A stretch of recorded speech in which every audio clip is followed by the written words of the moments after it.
Hello friends, welcome back to my channel. ಹೇಗಿದ್ದೀರಾ? ಎಲ್ಲ ಚೆನ್ನಾಗಿದ್ದೀರಾ ಅಂದ್ಕೊಂಡು ಈ ವಿಡಿಯೋನ ಸ್ಟಾರ್ಟ್ ಮಾಡ್ತಾ ಇದ್ದೀನಿ.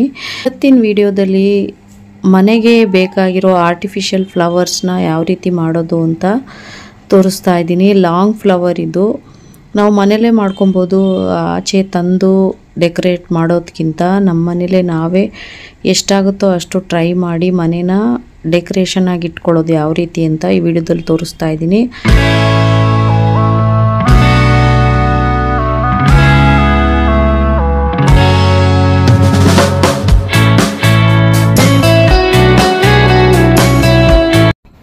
ಲಿವಿಂಗ್ ರೂಮ್ನ ಮೇಕ್ ಓವರ್ ಮಾಡ್ಕೊಳ್ಳೋದು ನಮ್ಮ ಕೈಯಲ್ಲೇ ಇರುತ್ತೆ ಯಾವಾಗಲೂ. ಕ್ರಾಫ್ಟ್ ವರ್ಕ್ ಮಾಡೋಕ್ಕೆ ಬರಲಿಲ್ಲ ಅಂದರೆ ಈ ವಿಡಿಯೋನ ನೋಡಿ ಕಲಿಬೋದು ನೀವು. ತುಂಬ ಈಸಿಯಾಗಿ ಹೇಳ್ಕೊಡ್ತಾ ಇದ್ದೀನಿ. ಈ ಹಳೆ ಫ್ಲವರ್ಸ್ನೆಲ್ಲ ಈ ಥರ ರಿಮೂವ್ ಮಾಡಿಬಿಟ್ಟು ಹೊಸ ಫ್ಲವರ್ಸ್ನ ಯಾವ ರೀತಿ ಮಾಡೋದು ಅಂತ ಇದರಲ್ಲಿ ತೋರಿಸ್ತಾ ಇರೋದು ನಾನು. ಈ ಪೇಪರ್ A4 ಶೀಟ್ ಬಂದು 2 ರೂಪೀಸ್ ಆಗುತ್ತೆ. ಈ 2 ರೂಪೀಸಲ್ಲಿ ಎಷ್ಟು ಚೆನ್ನಾಗಿರೋ ಫ್ಲವರ್ಸ್ನ ನಾವು ಮಾಡ್ಕೋಬೋದು, ಮನೆಗೆ ಅಲಂಕಾರವಾಗಿ ಎಷ್ಟು ಚೆನ್ನಾಗಿ ಕಾಣಿಸೋಂಗೆ ನಾವು ಮಾಡ್ಬೋದು ಅನ್ನೋದನ್ನ ಈ ವಿಡಿಯೋ ಲಾಸ್ಟಲ್ಲಿ ನಿಮಗೆ ಗೊತ್ತಾಗುತ್ತೆ ಯಾವ ರೀತಿ ಕಾಣಿಸ್ತಾ ಇದೆ ಅಂತ.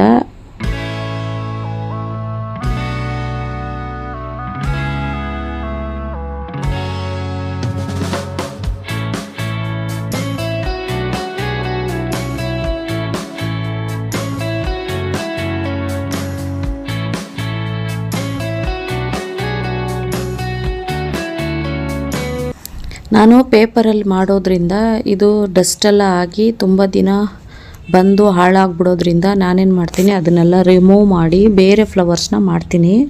ನಮ್ಮ ಮನೆಗೆ ಬರೋರು ಏನು ಮಾಡ್ತಾರೆ, ಈ ಹಳೆ ಫ್ಲವರ್ಸ್ನೆಲ್ಲ ಏನು ಮಾಡ್ತೀರಾ ಅಂತ ಕೇಳಬೇಕಾದ್ರೆ ನಾನು ಈ ರೀತಿ ಮಾಡ್ತೀನಿ, ತೆಗೆದ್ಬಿಟ್ಟು ಇದನ್ನೆಲ್ಲ ಬೇರೆ ಮಾಡ್ತೀನಿ ಅಂದಾಗ ಅವರು ಅಯ್ಯೋ ಅದನ್ನೆಲ್ಲ ಯಾಕೆ ಕಿತ್ತಾಕ್ತೀರಾ, ಅದನ್ನೆಲ್ಲ ಒಂದು ಬ್ಯಾಗಲ್ಲಿ ಹಾಕಿ ನಮಗೆ ಕೊಟ್ಬಿಡಿ ಅಂತ ಹೇಳ್ತಾರೆ. ಈಗ ಈ ವೇಸ್ಟೇಜ್ ಆಗಿ ಬಿಸಾಗೋ ಈ ಕಡ್ಡಿಯಿಂದ ನಾನು ಈ ರೀತಿ ಮಾಡ್ತಾ ಇರೋದು. ಮೊದಲೆಲ್ಲ ಈ ಪರ್ಕೆ ಕಡ್ಡಿ ಬರುತ್ತಲ್ಲ ಕಸ ಗುಡಿಸೋದು, ಆ ಕಡ್ಡಿಲೇ ಮಾಡ್ತಾ ಇದ್ದೆ. ಆಮೇಲೆ ತಂತಿಗಳನ್ನ ತಗೊಂಡು ಮಾಡೋಕ್ಕೆ ಶುರು ಮಾಡಿದೆ. ಪರ್ಕೆ ಕಡ್ಡಿ ಅಂದರೆ ಸ್ಟ್ರಾಂಗ್ ಇರೋದಿಲ್ಲ, ಕಟ್ಟಾಗ್ಬಿಡ್ತಿತ್ತು. ತಂತಿ ಅಂದರೆ ನಾವು ಯಾವ ರೀತಿ ಬೇಕಾದರೆ ಆ ರೀತಿ ಗಟ್ಟಿಯಾಗಿ ಇಟ್ಕೋಬೋದು, ಅದೇನು ಆಗೋದಿಲ್ಲ. ಆದರೆ ಅದ್ರ ಮೇಲೆ ಇರೋದನ್ನೆಲ್ಲ ರಿಮೂವ್ ಮಾಡಿಬಿಟ್ಟು ಹಳೆ ಫ್ಲವರ್ಸ್ನೆಲ್ಲ ಡಸ್ಟ್ ಆಗಿರುತ್ತಲ್ವ ಅದನ್ನೆಲ್ಲ ತೆಗ್ದಾಕ್ಬಿಟ್ಟು ಈ ರೀತಿ ತಂದು ಕಲರ್ ಪೇಪರ್ನ ಇದರಲ್ಲಿ ಮಾಡ್ತಾಯಿರ್ತೀನಿ. ಒಂದೊಂದು ಸರಿ ಆನ್ಲೈನಲ್ಲಿ ತರಿಸ್ಕೊತೀನಿ ಪೇಪರು, ಅದು ಸ್ವಲ್ಪ ಡಾರ್ಕ್ ಬರೋದಿಲ್ಲ. ಅದರಿಂದ ಏನು ಮಾಡ್ತೀನಿ, ಈ ಥರ ಬ್ಯಾಂಗಲ್ ಸ್ಟೋರಲ್ಲಿ ಸಿಗುತ್ತೆ, 1 ಶೀಟ್ ಬಂದು 2 ರೂಪೀಸು, ಅದನ್ನು ತಂದು ಈ ರೀತಿ ಫ್ಲವರ್ಸ್ಗಳನ್ನ ಮಾಡ್ತಾ ಇರ್ತೀನಿ ಫ್ರೆಂಡ್ಸ್. ಮೊದಲೇ ಇದೆ ಫ್ಲವರ್ಸು, ಅದರಲ್ಲಿ ಹಳೇದಾಗಿರೋದನ್ನ ಮಾತ್ರ ತೆಗೆದು ಈ ಥರ ಚೇಂಜ್ ಮಾಡ್ತಾ ಇರ್ತೀನಿ. ಆನ್ಲೈನಿಂದ ಫ್ಲವರ್ಸ್ ತರಿಸ್ಕೊಂಡ್ರು ಕೂಡ ನಾನು ಕುತ್ಕೊಂಡು ಮಾಡಿದ್ರೇ ನನಗೆ ಸಮಾಧಾನ. ಎಷ್ಟೇ ಕೆಲಸ ಇದ್ದರೂ ಈ ಕೆಲಸದಲ್ಲಿ ಸ್ವಲ್ಪ ಇಂಟ್ರೆಸ್ಟ್ ಜಾಸ್ತಿ ನನಗೆ. ಇದನ್ನು ಮಾಡಿದ್ರೇ ಸ್ವಲ್ಪ ಚೆನ್ನಾಗಿರುತ್ತೆ, ಟೈಮ್ ಪಾಸ್ ಆಗುತ್ತೆ ಅಂತ ಇದನ್ನು ಮಾಡ್ತಾ ಇರ್ತೀನಿ. ಬೋರ್ ಹೊಡೆಯೋದಿಲ್ಲ. ಒಂದೊಂದು ಸರಿ ಮಂಡೇ ಹೊತ್ತು ಎಲ್ಲ ಮಕ್ಕಳೆಲ್ಲ ಹೋಗ್ಬಿಡ್ತಾರೆ, ಭಾನುವಾರದ ಹೊತ್ತು ಇದ್ದು ಮಂಡೇ ಕೆಲಸ ಎಲ್ಲ ಹೋಗ್ಬಿಡ್ತಾರೆ, ಮನೆ ಖಾಲಿ ಆಗ್ಬಿಡುತ್ತಲ್ಲ, ಆಗ ತುಂಬ ಬೋರ್ ಹೊಡಿತಾ ಇರುತ್ತೆ ನನಗೆ. ಆಗ ಸುಸ್ತಾಯ್ತಲ್ಲ ಅಂತ, ಕೆಲಸ ಮುಗಿತಲ್ಲ ಅಂತ ಕೂತ್ಕೊಂಡ್ರು TV ನೋಡ್ತಾ ಇರಬೇಕಾದ್ರೂ ಕೂಡ ಏನಾದರೂ ಒಂದು ಕೈ ಕೆಲಸ ಮಾಡ್ತಾ ಇರಬೇಕು ಅನ್ನಿಸ್ತಾ ಇರುತ್ತೆ. ಆ ಟೈಮಲ್ಲಿ ಈ ಥರ ಹಳೇದಾಗಿರೋ ಫ್ಲವರ್ಸು ಇದನ್ನೆಲ್ಲ ಚೇಂಜ್ ಮಾಡ್ತಾ ಇರ್ತೀನಿ. ಇವತ್ತು ಈ ರೀತಿ ಫ್ಲವರ್ ಮಾಡಿದ್ದೀನಿ ಫ್ರೆಂಡ್ಸ್. ಇದು ಚೆನ್ನಾಗಿದೆಯಾ ಇಲ್ವಾ ಅಂತ ದಯವಿಟ್ಟು ಕಮೆಂಟ್ ಮೂಲಕ ತಿಳಿಸಿ. ಹಾಗೆಯೇ ಈ ವಿಡಿಯೋಗಳನ್ನ ಸಬ್ಸ್ಕ್ರೈಬ್ ಮಾಡದೆ ಯಾರ್ಯಾರು ನೋಡ್ತಾ ಇದ್ದೀರಾ ದಯವಿಟ್ಟು ಸಬ್ಸ್ಕ್ರೈಬ್ ಮಾಡ್ಕೊಳ್ಳಿ, ನನಗೆ ಒಂದು ಮೋಟಿವೇಶನ್ ಆಗಿರುತ್ತೆ ಫ್ರೆಂಡ್ಸ್. ಇದುವರೆಗೂ ಯಾರ್ಯಾರು ಮಾಡ್ಕೊಂಡಿದ್ದೀರಾ ಅವ್ರಿಗೆಲ್ಲ ತುಂಬ ಥ್ಯಾಂಕ್ ಯು ಸೋ ಮಚ್. ಹಾಗೆಯೇ ಮುಂದಕ್ಕೆ ವಿಡಿಯೋ ನೋಡೋರು ದಯವಿಟ್ಟು ಸಬ್ಸ್ಕ್ರೈಬ್ ಮಾಡ್ಕೊಳ್ಳಿ. ವಿಡಿಯೋ ಇಷ್ಟ ಆದರೆ ಲೈಕ್ ಕೊಡಿ. ವಿಡಿಯೋದಲ್ಲಿ ಏನಾದರೂ ನಾನು ಮಿಸ್ಟೇಕ್ ಮಾಡಿದರೆ ಕಮೆಂಟಲ್ಲಿ ತಿಳಿಸಿ, ನಾನು ಅದನ್ನು ಸರಿ ಮಾಡ್ಕೊಳ್ಳೋಕ್ಕೆ ಟ್ರೈ ಮಾಡ್ತೀನಿ ಫ್ರೆಂಡ್ಸ್.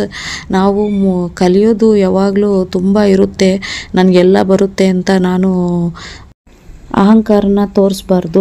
ಎಲ್ಲ ಬರುತ್ತೆ ಅಂತಂದ್ರೆ ಕೆಳಗಡೆ ಇಳಿದು ಬಿಡ್ತೀನಿ.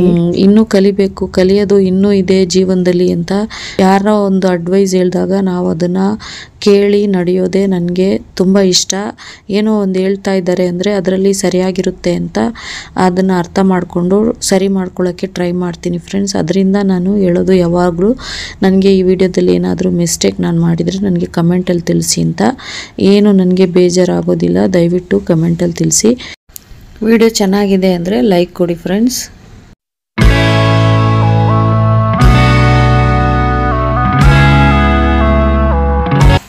ಈ ವಿಡಿಯೋ ಮಾಡಬೇಕಾದ್ರೆ ಒಂದು ವಿಷಯ ನೆನಪು ಬರ್ತಿತ್ತು ಫ್ರೆಂಡ್ಸ್, ಅದನ್ನು ನಿಮ್ಮ ಜೊತೆ ಶೇರ್ ಮಾಡ್ಕೊಡೋದಾ ಅಂತ ಮಾಡ್ಕೋತಾ ಇದ್ದೀನಿ.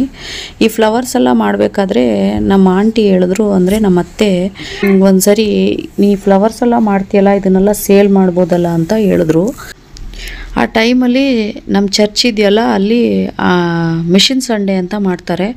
ಅಂಗಡಿಗಳೆಲ್ಲ ಇಡ್ತಾರೆ, ಬಟ್ಟೆ ಅಂಗಡಿ, ಯಾರ್ಯಾರು ಏನೇನು ಅಂಗಡಿ ಇಡ್ಬೋದು ಎಲ್ಲ ಇಡ್ಬೋದು. ಫುಡ್ಡು, ಆಮೇಲೆ ಆಟ ಆಡಿಸೋದು, ಇದನ್ನೆಲ್ಲ ಗೇಮ್ಸು ಇದನ್ನೆಲ್ಲ ಇಡ್ತಾರೆ. ಆ ಟೈಮಲ್ಲಿ ನನ್ನ ತಂಗಿನೂ ಅಂಗಡಿ ಇಟ್ಟಿದ್ಲು. ಆಗ ಈ ಫ್ಲವರ್ಸ್ನೆಲ್ಲ ಮಾಡಿ ಅಲ್ಲಿ ಇಡ್ಬೋದಲ್ಲ ಅಂತ ಅವರು ಕೂಡ ಹೇಳ್ತಾಯಿದ್ರು ಅಂದ್ಬಿಟ್ಟು, ತುಂಬ ಚೆನ್ನಾಗಿದೆಯಲ್ಲ ಫ್ಲವರ್ಸ್ ಎಲ್ಲ ಅಂತ ಹೇಳಿದ್ರು ಅಂದ್ಬಿಟ್ಟು ಈ ಪೇಪರ್ ತಂದಿರಲಿಲ್ಲ ನಾನು. ಇದು ತುಂಬ ಕಡಿಮೆ ರೇಟು ಅಂತ ಸಾಕ್ಸ್ ಕ್ಲಾತ್ ಅಂತ ಸಿಗುತ್ತೆ, ಅದು 10 ರೂಪೀಸ್ ಆಗುತ್ತೆ. ಈ ಸಾಕ್ಸ್ ಬರುತ್ತಲ್ಲ ಮಕ್ಕಳು, ಆ ಥರ ಕ್ವಾಲಿಟಿಲಿರುತ್ತೆ, ಅದು ತುಂಬ ಚೆನ್ನಾಗಿರುತ್ತೆ ಅಂತ ಅದನ್ನೆಲ್ಲ ತಂದು ತಂತಿನೆಲ್ಲ ತಂದು ಆ ಫ್ಲವರ್ಸ್ನೆಲ್ಲ ಕುತ್ಕೊಂಡು ತುಂಬ ಮಾಡಿದೆ ಫ್ರೆಂಡ್ಸು. ಬ್ಯಾಕ್ ಪೇನ್ ಎಲ್ಲ ತುಂಬ ಬಂದಿತ್ತು.